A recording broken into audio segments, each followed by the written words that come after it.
فأنا ناصح لإخواني بالصدع بالحق تبيض وجوههم. السكوت في مسألة الحزبية يضرها، فاصدع بما تؤمر وأعرض عن المشركين.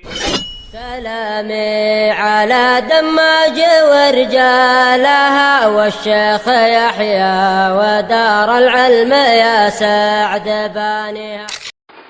بسم الله الرحمن الرحيم. الحمد لله رب العالمين، والصلاة والسلام على المبعوث رحمة للعالمين وعلى آله وأصحابه ومن تبعهم بإحسان إلى يوم الدين. Amma ba'd. Pembahasan yang lalu kita masuk pada babul lahan. Apa yang dimaksud dengan lahan? Indak ya Alif.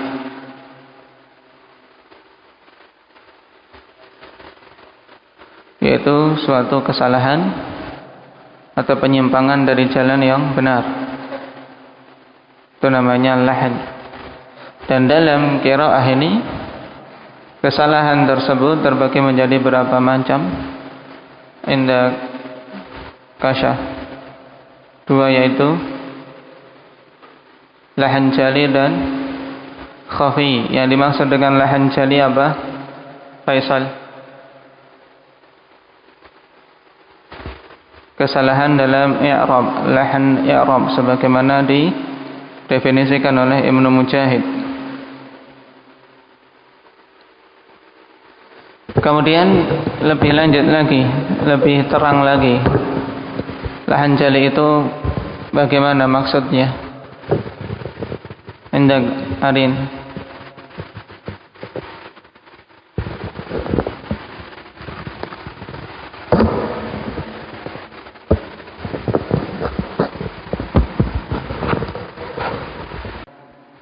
Tayyib. Ibarat an khata' ya'ridu 'ala al-kalimah bi yughayyirun min ma'naha aw mabnaha. Suatu kesalahan yang menimpa suatu kata atau kesalahan pada suatu kata yang mengubah makna atau susunannya. Tayyib. Kenapa dinamakan jali? Indak Rifki.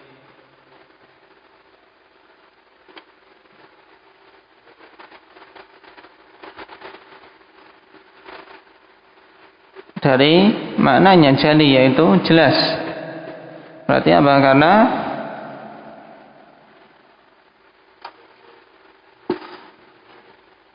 nampak jelas kesalahan tersebut diketahui oleh ulama qiraah maupun keumuman manusia. Semuanya tahu itu kesalahan. Seorang mau membaca Al-Fatihah, Alhamdulillahi Rabbil Alamin, tapi dia bacanya Alhamdu. Nah, ini jelas lahan jali karena hak diganti dengan ha. Mustaqim, dia baca mustaqim dengan ghain. Ini lahan jali karena mengubah susunannya atau mengubah i'rabnya. Baik. Iyyaka menjadi iyyaki misalnya, atau wa kallamallahu menjadi wa kallamallaha. Nah, lahan jali ini hukumnya apa, Nabil? Hukum lahan jali apa? Haram secara ijma'. Jenis yang kedua apa, Abah Muhammad? Lahan khafi. Maksudnya lahan khafi?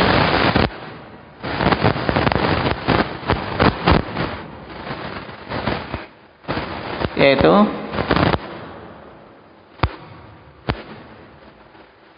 satu kesalahan berupa tidak memberikan hak huruf yang menjadikan lafadznya semakin bagus. Nah, hak huruf ini berhubungan dengan tajwidi lafzi, yaitu hak huruf yang hubungannya dengan kebagusan lafadznya. Adapun hak huruf yang berhubungan dengan makhrajnya dalam artian pemberian hak pokok. Tayyib. Maka ini masuk dalam lahan jali, tapi yang dimaksud tidak memberikan hak huruf yang hubungannya dengan tajwidul lafzi, semakin memperbagus lafadznya. misalnya shad, nah, pemberian sifat shafir padanya secara sempurna. Ini berhubungan dengan tajwid lafadznya. Sekarang kenapa dinamakan khafi, Hudzaifah?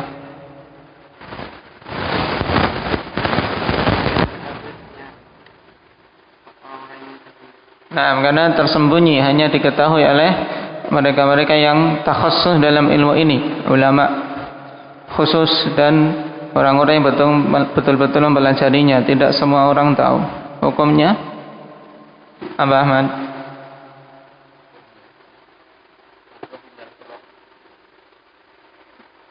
secara seperti itu saja,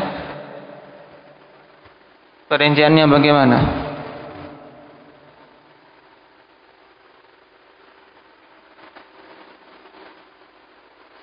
Makruh, kapan itu makruh dan kapan sampai derajat haram?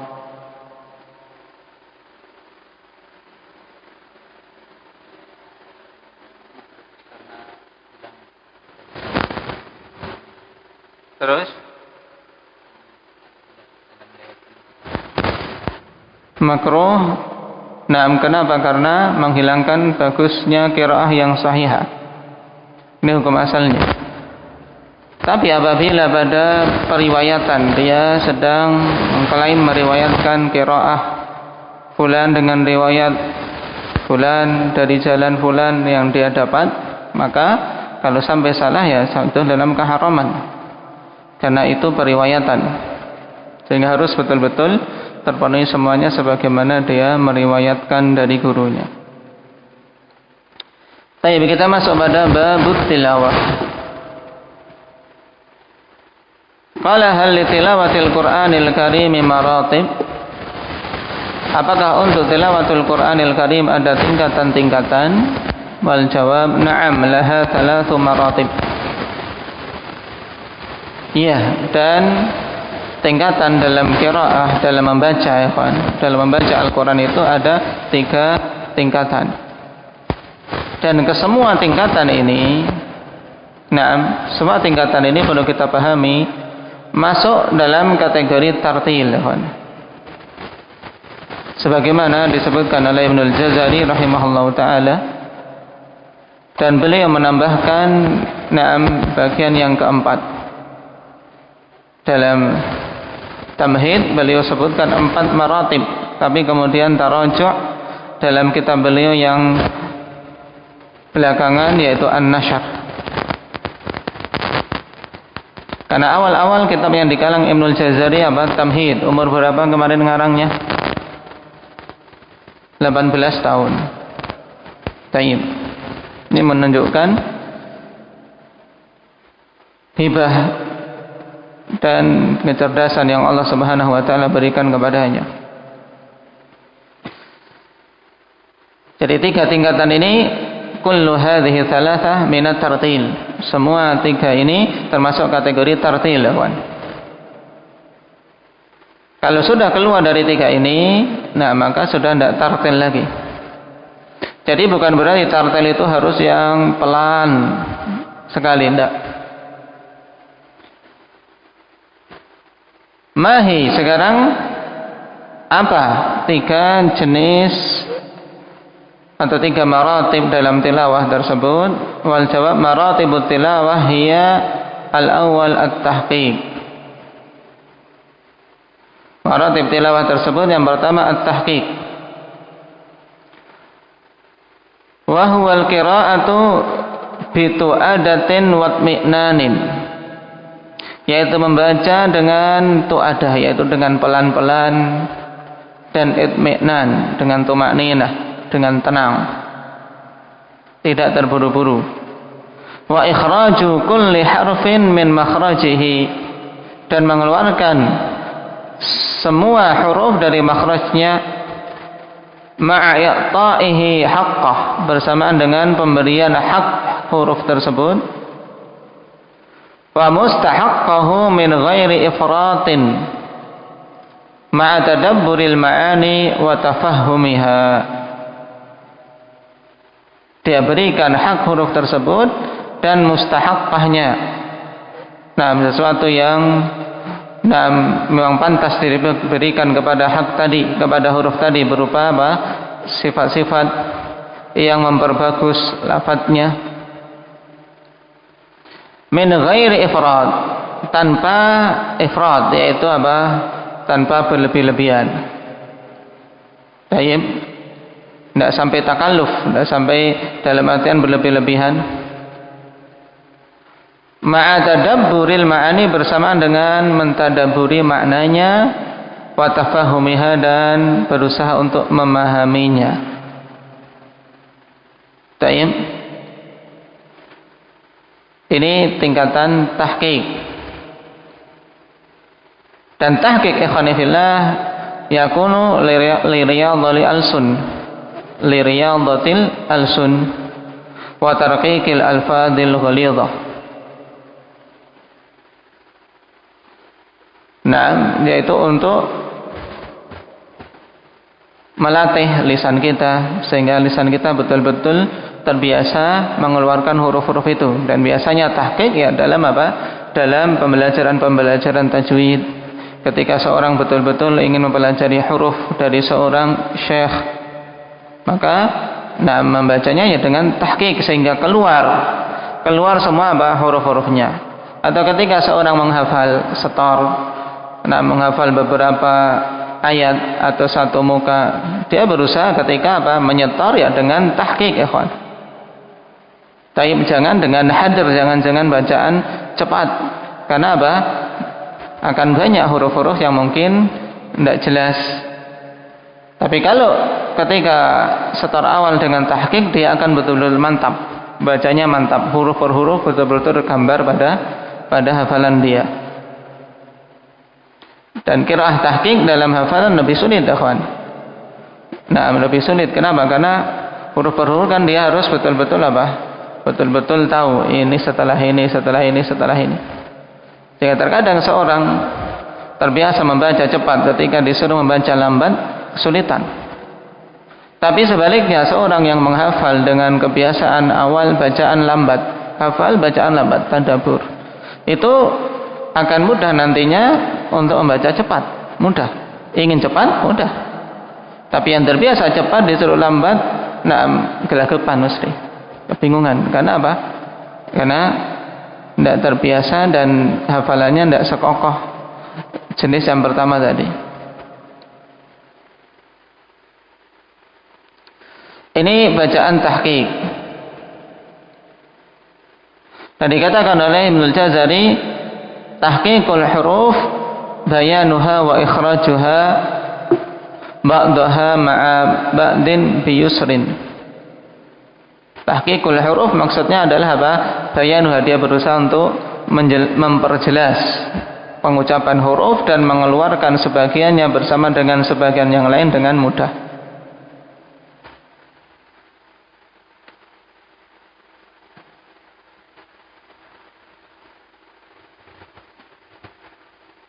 Jadi matnya, hamaznya, isba'nya, tayyib yang butuh tebal dia tebalkan, yang tipis dia tipiskan.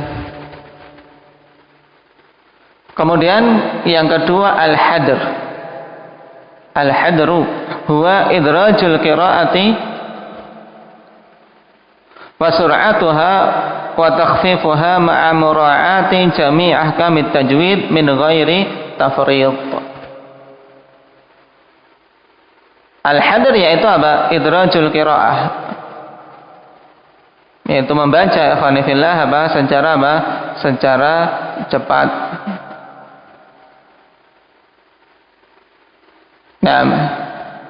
Idrajul qiraati wa sur'atuha wa takhfifuha. Itu dia baca qiraah, dia baca dengan cepat, dia baca dengan ringan. Beda dengan yang tadi. Kalau tadi itu mungkin tenaganya baru membaca satu juz sudah capek kalau pakai metode tahqiq. Dan hadr bagus ketika kita apa? Kita murajaah. Ketika kita murajaah butuh mengambil banyak, ya kita qiraah dengan hadr yang sudah dihafal. Karena kalau dengan tahqiq seperti ini tidak selesai-selesai yang mau kita murajaah. Tapi ma'a mura'ati jami' ahkami tajwid, bersamaan dengan memperhatikan semua hukum-hukum tajwid min ghairi tafrid, tanpa menyepelekannya. Ya, bukan berarti ketika hadar yang dengung enggak didengungkan, yang gunnah enggak digunnahkan, tayyib, yang mad enggak dimatkan. Tetap diperhatikan, cuman apa pemberiannya ikhwani fillah, enggak sedetail bacaan tahqiq.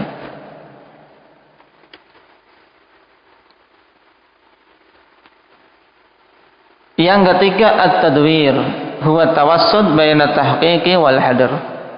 At-tadwir yaitu pertengahan antara tahqiq dan hadr.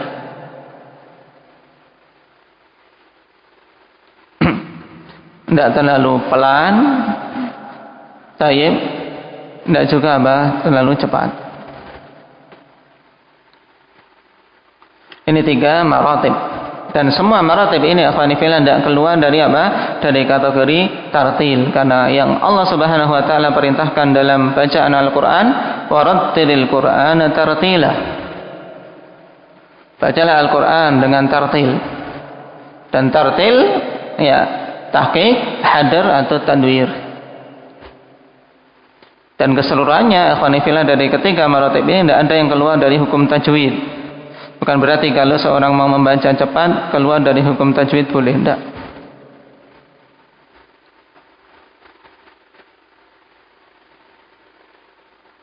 Qala hal li tilawatil Qur'anil Karim adabun, apakah bagi qiraah, bagi bacaan Al-Qur'anul Karim ada adab? Jawabannya jelas na'am. Ada adab-adab yang butuh dipenuhi oleh seorang yang membaca Al-Qur'anul Karim. Mahi, apa adab-adab tersebut? Yang bagi liqari'il Qur'anil Karim inda qira'atihi li kalamillahi subhanahu wa ta'ala an yatahalla bihadhil adab. Seyogyanya bagi orang yang membaca Al-Qur'anul Karim tatkala membaca kalamullah subhanahu wa ta'ala untuk berhias dengan adab-adab berikut ini. Al-awwal al-ikhlasu lillah fi tilawatihi li kalamillah. Ini adab yang paling pokok, untuk ikhlas dalam bacaannya. Ketika menghafal pun ikhlas dalam dia menghafal. Sehingga bernilai ibadah. Dan di antara hikmah mudahnya hafalan Al-Quran itu hilang agar kita memperbanyak qiraah, sehingga banyak ibadah, banyak amalan yang dikumpulkan. Qala fala yabtaghi biha illa wajhah. Maka dia, yaitu seorang yang membaca Al-Quranul Karim, tidak mengharapkan dengan bacaannya itu kecuali wajah Allah Subhanahu wa ta'ala. Wal mutaba'atu lin Nabi sallallahu alaihi wasallam.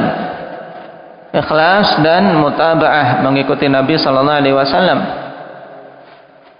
Sehingga berusaha untuk mencontoh bagaimana bimbingan Nabi sallallahu alaihi wasallam dalam membaca Al-Qur'an. Bacaan-bacaan yang datang nas pengkhususannya, maka dia khususkan. Yang tidak ada pengkhususannya, ya tidak boleh dia mengkhususkan untuk hal-hal tertentu. Misalnya datang nas pengkhususan Al-Falaq dan An-Nas sebagai apa? Bacaan untuk ruqyah, ta'widz misalnya. Juga untuk zikir setelah salat maupun zikir sebelum tidur, maka kita pun mengkhususkan sebagaimana Nabi sallallahu alaihi wasallam khususkan. Ya rahimakallah. Tapi yang tidak datang dalil, maka kita tidak boleh mengkhususkannya. Wa huma syarata qabulil amal. Dan keduanya adalah dua syarat diterimanya amal, ikhlas dan mutaba'ah. Qala ta'ala faman kana yarju liqa'a rabbih falyamal 'amalan shalihan wa la yusyrik bi ibadati rabbih ahada. Siapa saja yang mengharap perjumpaan dengan Rabbnya, maka beramallah amalan yang saleh dan tidak menyekutukannya dalam peribadatan terhadap Rabbnya dengan satu pun, yaitu tidak menyekutukan dalam ibadah dia kepada Allah Subhanahu wa taala dengan sesuatu pun. Syahidnya mana yang menunjukkan ikhlas? Yang menunjukkan ikhlas mana? Yarhamukallah. Ridwan. Yang menunjukkan ikhlas ya akhi. Yang menunjukkan persyaratan ikhlas dalam ayat ini.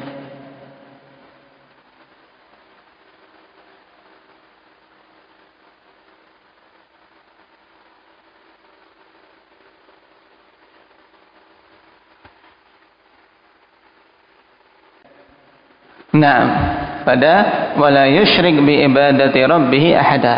Kemudian baru syarat mutabaah yang mana? Falyamal amalan salihah. Kenapa? Kenapa pada perintah ini beramalah dengan amalan saleh kok syarat mutabaah padanya? Pendalilannya bagaimana?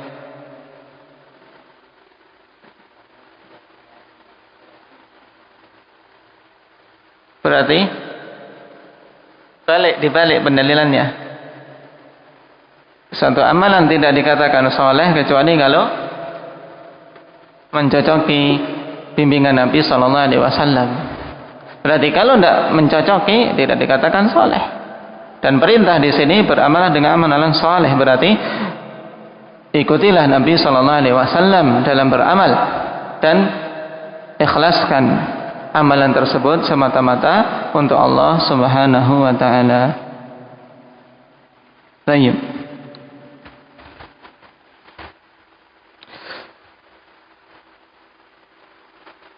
Itu dulu. Naam. Naktabi bihadza walhamdulillahirabbil alamin.